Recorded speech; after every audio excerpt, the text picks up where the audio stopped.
Jews were not the only victims of the cruel and savage racism promoted by Nazism during World War II. When Adolf Hitler and his party came to power in 1933, there were thousands of black people living in Germany. The Nazi regime discriminated against them, considering them racially inferior, little more than animals. During the Third Reich's rule, racial laws and policies were implemented to restrict the economic and social opportunities of blacks in Germany. That was just the beginning, as they also harassed, imprisoned, sterilized, and killed a large number of black people, the extent of which remains unknown to this day. In today's video, we will explore the racial persecution of Afro-descendants in Germany, a topic often overlooked when discussing the Holocaust, but one that is still a fresh and unhealed wound. Welcome to Military History. Over 100 years ago, in the early 1920s, one of the most atrocious defamation campaigns in history began. A series of fake news aimed at sowing hatred among the German civilian population against blacks. It was the infamous strategy known as the Black Shame, which depicted the humiliation and disgrace that the presence of French troops of color in the Rhineland, one of the consequences of the Treaty of Versailles after World War I, meant for the white and pure German people. For the French, the inclusion of black soldiers from their African colonies, especially Senegal, had been very advantageous. They proved to be fierce and brave in combat. When the war ended and France took control of a German area along the Rhine, as part of the punishment agreed upon in the treaty, they decided to station their black soldiers there, giving them control and administration authority over the local citizens.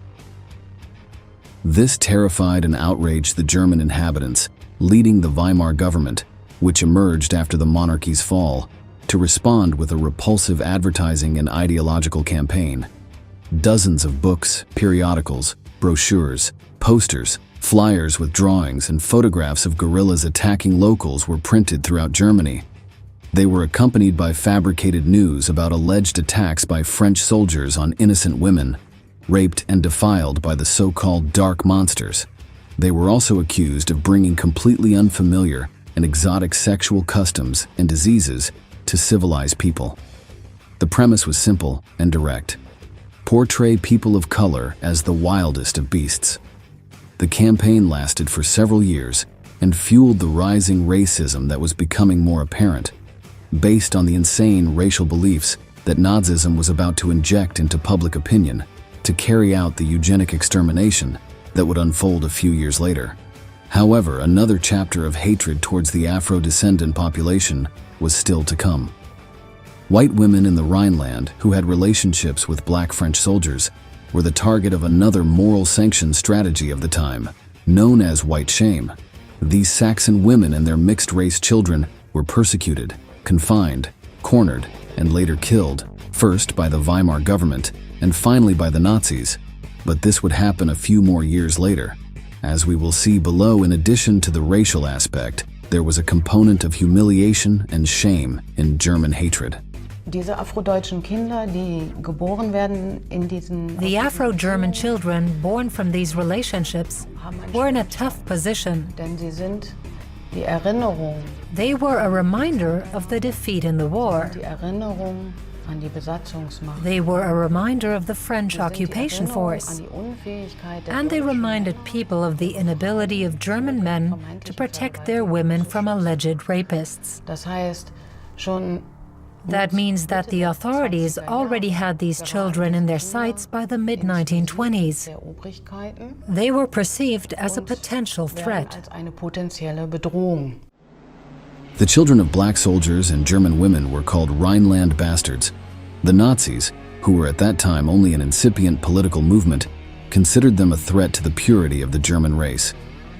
In Mein Kampf, Hitler made it clear in his thoughts on these individuals and foreshadowed what would be the fate of people of color under his terrifying totalitarian regime. It was the Jews who brought blacks to the Rhineland, with the obvious aim of ruining the white race they detest, and with the logical consequence of bastardizing it. The primary hatred towards the different has existed since time immemorial, but in this case, it marked the beginning of the madness that the German idea of the superior race represented, leading first to Nazism and later to World War II.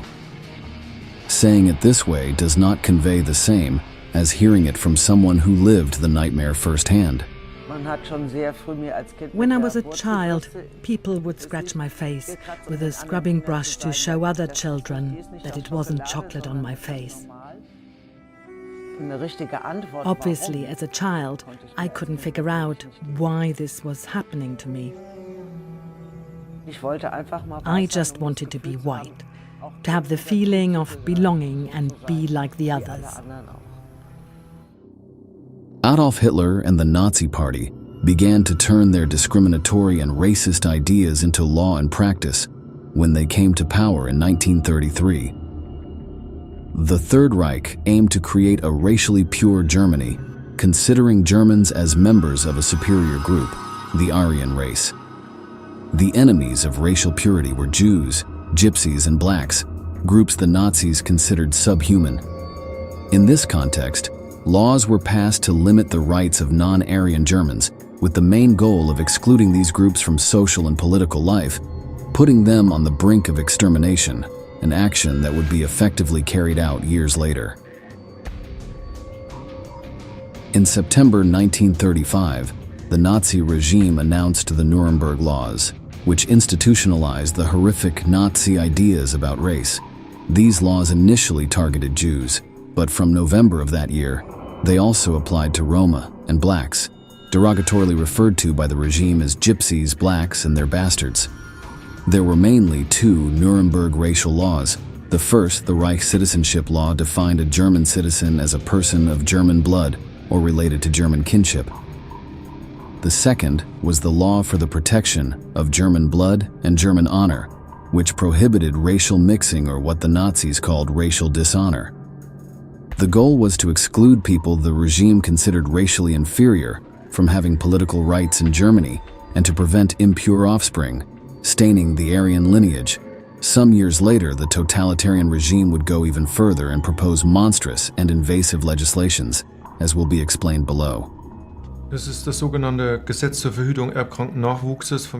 was called the Law for the Prevention of Offspring with Hereditary Diseases of July 14, 1933, published by one of the SS's favorite publishing houses, Lehmann's, in 1934. It contains the entire legal text and who was responsible for what. This inhumane legislation was purely about sterilization, and its aim was to legalize and legitimize eugenic, forced mass sterilization.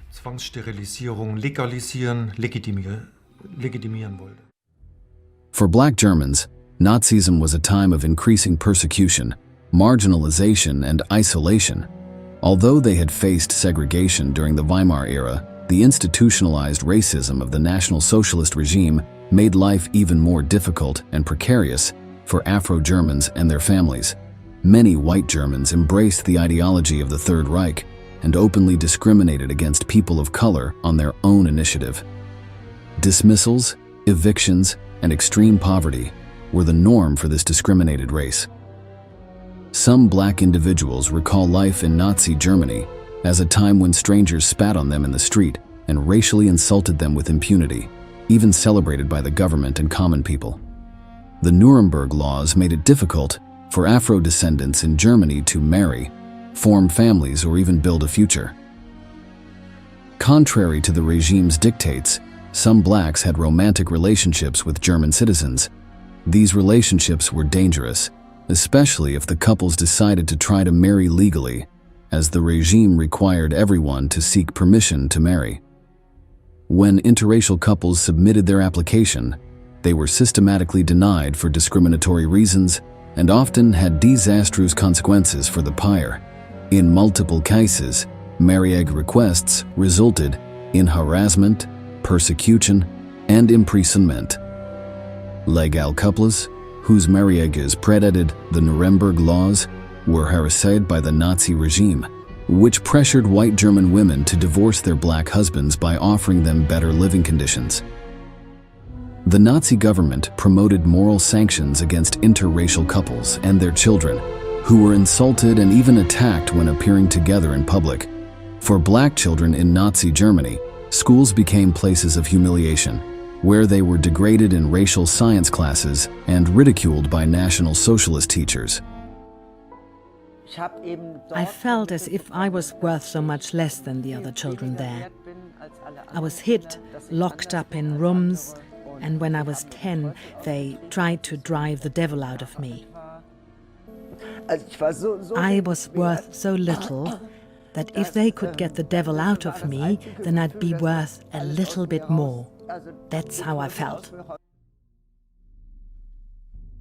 However, school bullying would not last long, as in March 1941, the Nazi regime formally excluded black children from public schools in Germany, seeking to isolate them from society and turn them into outcasts. The economic and social restrictions imposed on black Germans made everyday life extremely difficult and unstable. For Afro-descendants, it became nearly impossible to make a living and support their families. Those luckier ones ended up employed as sailors or servants of the lowest category, but at least German society found them useful. A less honorable way was to work as artists in the entertainment industry, considered one of the only options for many in the community, even if it meant earning a pittance and being constantly degraded and scorned. In most cases, they perpetuated the stereotype of a wild, lustful, and dangerous person of color promoted by the Third Reich. This perspective not only reinforced German society's prejudices against this minority, but also generated resentment among the blacks themselves, who were insulted in these representations. The less fortunate and more desperate members of this marginalized group ended up working as circus performers or as part of repugnant shows commonly called human zoos. The Third Reich not only sought to humiliate and separate the races it considered inferior, but also wanted to erase them from the map. As mentioned earlier, before the final solution of the Holocaust, the Nazis planned for these supposedly inferior humans not to reproduce. Sterilization is a procedure that makes a person unable to conceive or have children. During Hitler's rule, hundreds of thousands of people, including those with disabilities, Roma, and Afro-descendants, were forcibly sterilized. Nazi leaders believed that these people posed threats to the health, strength, and purity of the Aryan race, so they wanted to eliminate them at the root. Forced sterilization is now considered a war crime and a crime against humanity under international law, but at that time, it was not classified in the criminal code, mainly because no regime had dared to do so. The ultimate goal of this imposed and violent castration of black individuals was to prevent what Hitler and his followers considered a race mixing, which, in theory, ruined the genetic path toward the German Superman pursued by Nazi scientists. Thus, in conjunction with the Nuremberg laws preventing interracial marriages, the National Socialists performed invasive and harmful surgical interventions on the bodies of Afro-descendants to prevent future generations of blacks in a pure and superior Germany. However, sometimes castrations also turned into murders and disappearances, as documented in the following testimony. Germans were sterilizing or castrating all colored men with German nationality. A few weeks later, a colored friend of mine was summoned to the Gestapo headquarters in Frankfurt. I never saw him again. The Nazi sterilization campaign against people of color was so horrific that it is difficult to imagine. In the mid-1930s, a secret faction of Hermann Göring's Gestapo coordinated a sinister and savage program of forced castration of multiracial children in the Rhineland. As you hear it, the monstrous Nazis sterilized children.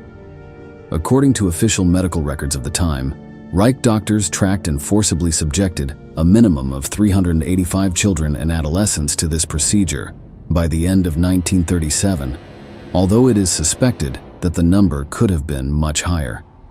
It was also corroborated in the same documentation that none of the infants and girls forced into this torturous operation were sexually active. They were just children with their whole lives ahead of them. During World War II, Nazi policies against blacks became even more extreme. This happened in the context of a broader radicalization of Third Reich policies against supposed racial and political enemies. As a consequence, many blacks ended up imprisoned in asylums, prisons, hospitals, psychiatric facilities, and ultimately concentration and extermination camps. All of this was promoted by a well-oiled propaganda system engineered by Goebbels, condemning not only German blacks, but also colored enemies, as explained in the following video. Nazi propaganda worked very centrally at this time. So Goebbels was off the phone with Hitler, immediately gave the orders, and the next day articles kept appearing about savage African soldiers who were cutting to pieces German prisoners in France. While Auschwitz, Buchenwald, and most of the infamous sites of the Nazi genocide were built for Jews and Roma, they also had a small but significant presence of people of African descent. In most records justifying their detention there, it is stated that being biracial or of black race was a sufficient condition to be forced into forced labor within these horror complexes. It is true that the greatest aversion was directed at Jews, but people of color suffered the same fates as everything the Nazis despised. There is a fact as outrageous as it is surprising, and that is that Germans saw blacks directly as animals. There was a logic in which instead of exterminating them like the Hebrew people, they believed they could get more benefit by studying them and conducting genetic experiments with them, which are still unverified rumors, but they remain plausible. Especially in Buchenwald, it is said that it was a common practice to take a black prisoner to the infirmary for a routine analysis, and no one would ever hear from him again. There are multiple documented experiences of black people imprisoned in concentration camps. Among the many reports are men and women incarcerated and killed in Sachsenhausen, Buchenwald, and Ravensbrück. Arbeitsbedingt nach den Staaten zurückgegangen, ist dann wieder zurückgekommen und ist 1942, als dann der Krieg, also 1941, als der Krieg anfing, ist er dann verhaftet worden und ist dann ins KZ gekommen, ist in Auschwitz nur offizielle Meldung keine, aber so über Mund zu Mund ist er in Auschwitz ums Leben gekommen. Others managed to survive and left memories and testimonies of their experience. In recent years, commemorative plaques called Stolperstein, which translates to stumbling stones, dedicated to black victims of Nazi persecution and murder, have been designed and distributed throughout Germany. Scholars continue to research and discover the stories of black victims of the Third Reich persecution, which have not been studied as much and are rarely discussed. According to historians, it is essential to be cautious about isolating anti-Semitism from all other forms of intolerance and hatred in human relationships, as there is a risk of not understanding Hitler's racial superiority phenomenon in all its dimensions. The stories of suffering by Afro-descendants help to understand a bit more about the far-reaching impact and tragic consequences of Nazi ideology for individuals and entire communities. And thus, we come to the end of today's video. Share your opinions in the comments below. Now, we thank you for accompanying us and look forward to seeing you in the upcoming episodes of Military History.